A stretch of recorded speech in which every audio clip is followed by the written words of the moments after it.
और जबरदस्त आगजनी और तोड़फोड़ हुई। आपको बता दें, विजय पंडित बीजेपी के नेता हैं विजय पंडित, जिनकी कल हत्या कर दी गई। बाइक पर आए कुछ अज्ञात हमलावरों ने गोली मारकर हत्या कर दी, जिसके बाद से इलाके में तनाव बना हुआ है। आपको बता दें, कल रात को जबरदस्त आगजनी और तोड़फोड़ हुई है। तस्वीर आप देख रहे हैं विजय पंडित की। इनकी जो पत्नी है वो भी सियासी शख्सियत है, वो दादरी पंचायत की अध्यक्ष हैं। और परिवार की तरफ से अब ये कहा जा रहा है कि पुलिस को पहले ही इस बात की सूचना दी गई थी कि इस तरह से धमकियां मिल रही हैं, उसके बावजूद पुलिस की तरफ से कोई एक्शन नहीं लिया गया। ये तस्वीरें आप देख रहे हैं जब विजय पंडित के समर्थकों की तरफ से भारी गुस्सा उनका सड़कों पर फूटा और आगजनी की गई है, तोड़फोड़ की गई है। पुलिस की तरफ से भी उनको रोकने की कोशिश की गई, जिसके बाद पुलिस और विजय पंडित के जो समर्थक है वो भी आमने सामने रहे। लेकिन ये देर रात की तस्वीरें, बीजेपी नेता विजय पंडित की हत्या के बाद दादरी में तोड़फोड़, आगजनी। और अब नोएडा के गौतम बुद्ध नगर समेत पूरे नोएडा में धारा 144 लागू कर दी गई है। विजय पंडित के समर्थकों की तरफ से वहां पर आगजनी की गई है, कई वाहनों में आग लगा दी गई। नोएडा समेत पूरे गौतम बुद्ध नगर जिले में धारा 144 लागू कर दी गई है। ग्रेटर नोएडा में बीजेपी नेता की हत्या के बाद से ही हंगामा वहां पर हुआ। पुलिस ने 4 संदिग्धों को हिरासत में ले लिया। इस वक्त की बड़ी खबर आपको बता दें, बीजेपी नेता विजय पंडित की हत्या के केस में 4 संदिग्धों को हिरासत में लिया गया है। परिवार की तरफ से कहा जा रहा है कि पहले से ही धमकियां इस तरह की मिल रही थी। और अब जावेद मंसूरी, एबीपी न्यूज संवाददाता, इस वक्त हमारे साथ जुड़ चुके हैं। जावेद, 4 संदिग्धों को हिरासत में लिया पुलिस ने? हाँ देखिए जी, अभी हमारी बात हुई थी जो पुलिस के यहाँ के आला अधिकारी हैं उनसे बात हुई थी, तो उन्होंने शक के आधार पर 4 लोगों को हिरासत में लिया है। चूंकि रात से ही दबाव पुलिस पर था जितनी तेजी से काम करने का, चूंकि यहाँ पर लगातार हाई प्रोफाइल मामला था। बीजेपी के नेता हैं, नगर पालिका अध्यक्ष के पति थे विजय पंडित, उनकी हत्या हुई थी, तो लगातार दबाव था कि जल्द से जल्द कार्रवाई की जाए। अभी शुरुआती जांच के आधार पर पुलिस ने 4 लोगों को हिरासत में लिया है। इसके अलावा पुलिस का यही कहना है कि इसमें किसी बड़े गैंग की बात हो सकती है। उस एंगल से भी पुलिस को जो है उस एंगल से भी पुलिस पूरे मामले की जांच कर रही है। लेकिन हालांकि एक अहम बात यह है, पुलिस इस मामले से चुनावी रंजिश होने से इनकार कर रही है। लेकिन परिवार वालों से जब बात हुई तो उनका यही कहना था कि परिवार ने पहले भी पुलिस में शिकायत की थी, चुनावों से पहले उनके पास जो है धमकियां आ रही थी। तो परिवार कहता है कि चुनावी रंजिश हो सकती है, चुनाव से पहले धमकियां आ रही थी। लेकिन पुलिस का इस पूरे मामले को, इस पूरी हत्या को चुनावी रंजिश से नहीं जोड़ते हुए देख रही है। जी जावेद, जिन 4 लोगों को हिरासत में लिया गया, जिन 4 संदिग्धों को हिरासत में लिया गया, उनके बारे में कोई जानकारी मिल पा रही है क्या आपको? देखिए, अभी उनके बारे में कोई जानकारी नहीं मिल पाई है। सिर्फ शक के आधार पर जो है 4 लोगों को हिरासत में लिया गया है। अब ये पूरा मामला चूंकि यहाँ से अब आगे की तरफ, अगले कदम की तरफ बढ़ेगा। अब यहाँ से पूरा केस अगर कहीं जमीन नजर आती है जो संदिग्ध हिरासत में लिए गए हैं, उसी के आधार पर पुलिस आगे की कार्रवाई करेगी। जी, और जावेद, ये भी जानना चाहेंगे कल रात को हुआ क्या था, किस समय हुआ क्या था, और उसके बाद ये जो हम तस्वीरें दिखा रहे हैं लगातार, हुआ क्या था, क्यों आगजनी की गई विजय पंडित के समर्थकों की तरफ से? अमन, आपको बता दें कि तकरीबन 8:30 बजे की शाम की घटना है, देर शाम की।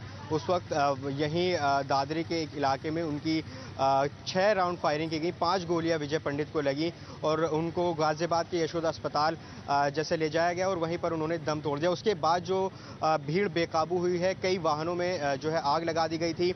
फायरिंग भी लगातार हो रही थी, हवाई फायरिंग हो, उस फायरिंग में तमाम यहाँ पर पूरा जो इलाका है उसको छावनी में तब्दील कर दिया गया था। कई ज़िलों से पुलिस बल मंगा लिया गया था। तो पूरा एक तकरीबन 2 घंटे तक ये पूरा मामला चलता रहा, आगजनी चलती रही, फायरिंग चलती रही। जब रात खुद हम यहाँ पर पहुँचे तो उस वक्त भी यहाँ पर फायरिंग चल रही थी। हालांकि अभी यहाँ पर माहौल शांत है, लेकिन तनावपूर्ण शांति ज़रूर कह सकते हैं। और इस पूरे मामले में, इस विजय पंडित की हत्या के विरोध में यहाँ के व्यापारियों ने जो है आज जो बाजार हैं, जो दुकानें हैं, वो बंद की हैं। मैं अपने कैमरा पर्सन अजय तिवारी से वो भी दिखवाना चाहूँगा कि सामने की जो तमाम जो दुकानें हैं मेन रोड्स की, उनको बंद रखा गया है विरोध प्रदर्शन के लिए। तो यहाँ पर तमाम जो दुकानें बंद है, ये कहीं ना कहीं ये जताने की कोशिश की गई है जो पूरा व्यापारी वर्ग है वो विजय पंडित के साथ है और जब तक उन्हें इंसाफ नहीं मिलेगा तब तक ये विरोध प्रदर्शन चलता रहेगा। तो निश्चित रूप से एक बड़ी घटना है। नगर पालिका चेयरपर्सन के पति विजय पंडित थे जिनकी हत्या की गई। तो निश्चित रूप से एक बड़ा हाई प्रोफाइल घटना होने की वजह से अब कहीं ना कहीं उत्तर प्रदेश सरकार भी एक बार फिर से सवालों के कटघरे में आ गई है। पिछले कई दिनों से यूपी गवर्नमेंट, यूपी सरकार दूसरे मामलों में घिरती नजर आ रही है। कानून व्यवस्था के मुद्दे पर लगातार अखिलेश सरकार पर सवाल उठ रहे हैं। अब ऐसे में दादरी की ये घटना एक बार फिर से अखिलेश सरकार को जो है सवालों के घेरे में खड़ा करेगी। जी। और जावेद, परिवार वालों की तरफ से क्या कहा जा रहा है, वो किस पर शक जता रहे हैं? क्योंकि आप बता रहे थे कि पुलिस को पहले इस बात की सूचना दी गई थी कि धमकियां मिल रही थी विजय पंडित को।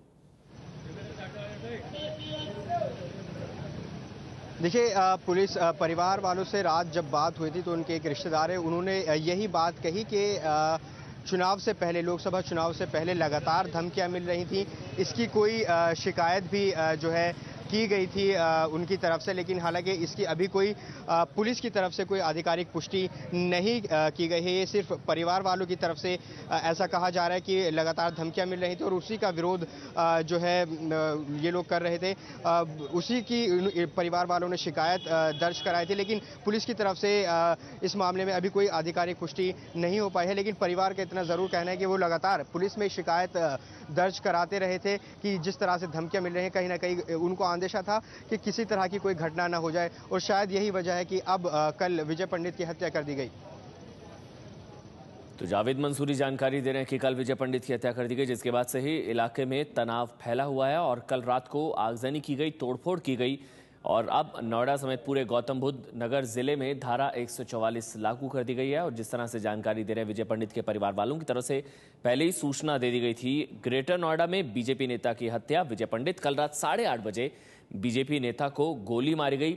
6 राउंड फायरिंग हुई, 5 गोलियां लगी विजय पंडित को। बीजेपी नेता विजय पंडित और हत्या के बाद विजय पंडित के जो समर्थक थे वो गुस्से में आए, आगजनी की गई, तोड़फोड़ की गई और उसके बाद 2 घंटे तक वहां पर इसी तरह से हंगामा जारी रहा। हत्या के बाद कई गाड़ियों में आगजनी हुई, तोड़फोड़ हुई, पुलिस की तरफ से भी हवाई फायरिंग वहां पर की गई। भीड़ को काबू में करने के लिए पुलिस ने भी वहां पर फायरिंग की, लेकिन 2 घंटे तक इसी तरह से दादरी में, ग्रेटर नोएडा के दादरी में यही तस्वीरें देखने को मिली। रात को विजय पंडित की हत्या के बाद दादरी नगर पालिका के अध्यक्ष के पति हैं बीजेपी नेता विजय पंडित। तो हाई प्रोफाइल मामला, जिस वजह से पुलिस पर भी दबाव था और इसी के बाद अब कार्रवाई करते हुए 4 संदिग्धों को हिरासत में ले लिया गया है। शक के आधार पर, जो जानकारी जावेद ने पहुंचाई है उसके मुताबिक शक के आधार पर 4 संदिग्धों को हिरासत में ले लिया गया। और कल रात की तस्वीर आप देख रहे हैं, 8:30 बजे विजय पंडित, बीजेपी के नेता, दादरी नगर पालिका की अध्यक्ष के पति हैं बीजेपी नेता विजय पंडित, जिनकी कल गोली मारकर हत्या कर दी गई।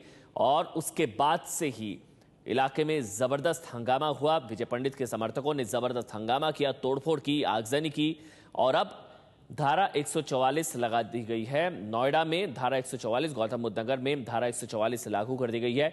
बीजेपी नेता विजय पंडित की हत्या के बाद से ही शक की सुई अभी परिवार वालों की तरफ से एक बताया जा रहा है कि यह सियासी रंजिश कहीं ना कहीं हो सकती है, क्योंकि चुनाव से पहले इस तरह की धमकियां मिल रही थी, क्योंकि दोनों ही सियासी शख्सियत हैं। बीजेपी की नेता विजय पंडित और उनकी पत्नी भी दादरी नगर पालिका की अध्यक्ष हैं और इसी वजह से पुलिस पर भी दबाव है। 4 संदिग्धों को हिरासत में लिया जा चुका है। और जावेद मंसूरी लगातार हमारे साथ मौजूद है। जावेद, जिनको हिरासत में लिया गया है, जिन संदिग्धों को, उनसे पूछताछ की जा रही है, पुलिस के सूत्र क्या बता रहे हैं, कौन है ये लोग? देखिए, इनको इस घटना के बाद पुलिस ने छापेमारी की और उस शक के आधार पर अभी इनको लिया गया है। हमने जानने की कोशिश की कि ये लोग कौन हैं, इनका क्या बैकग्राउंड है। पुलिस ने हालांकि ये अभी बताने से इनकार कर दिया है, लेकिन वो पूछताछ, इनसे गहन पूछताछ ज़रूर कर रही है। तो अभी ये कहना जल्दबाजी होगी कि इनका बैकग्राउंड क्या है, क्या सीधा संबंध था। लेकिन हाँ, ये इतना ज़रूर है कि शक के आधार पर लिया गया है। तो कहीं ना कहीं कह सकते हैं कि इस हत्या की पहली एक सफलता ज़रूर कही जा सकती है। जी। और वहाँ के जो लोग हैं उनसे भी आपकी ज़रूर बात हुई होगी। उन लोगों का क्या कहना है, क्या पीछे वजह हो सकती है? जो चश्मदीद थे उस वक्त वहाँ पर, उन लोगों का क्या कहना था, जावेद?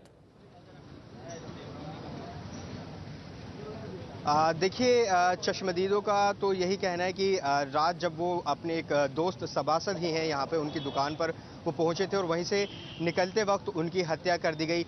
अलग अलग तरह की राय आ रही है, कोई खुलकर सामने बोलने को तैयार नहीं है। हालांकि इलाके में अभी भी अगले दिन यहाँ पर तमाम लोग जमा हैं, चूँकि एक तरह से पुलिस बल जगह जगह पर तैनात है, तो लोग एक दूसरे को बातचीत कर रहे हैं। हाई प्रोफाइल मामला है, जोड़कर देख रहे हैं, तो कहीं ना कहीं जनता में भी एक शंका है कि आखिर ये हो कैसे गया और इस हत्या के पीछे कौन है। जी, शुक्रिया आपका जावेद, ये तमाम जानकारी हम तक पहुंचाने के लिए। तो ज़बरदस्त हंगामा और बवाल कल देखने को मिला, जिसके बाद नोएडा समेत पूरे गौतम बुद्ध नगर में धारा 144 लागू कर दी गई।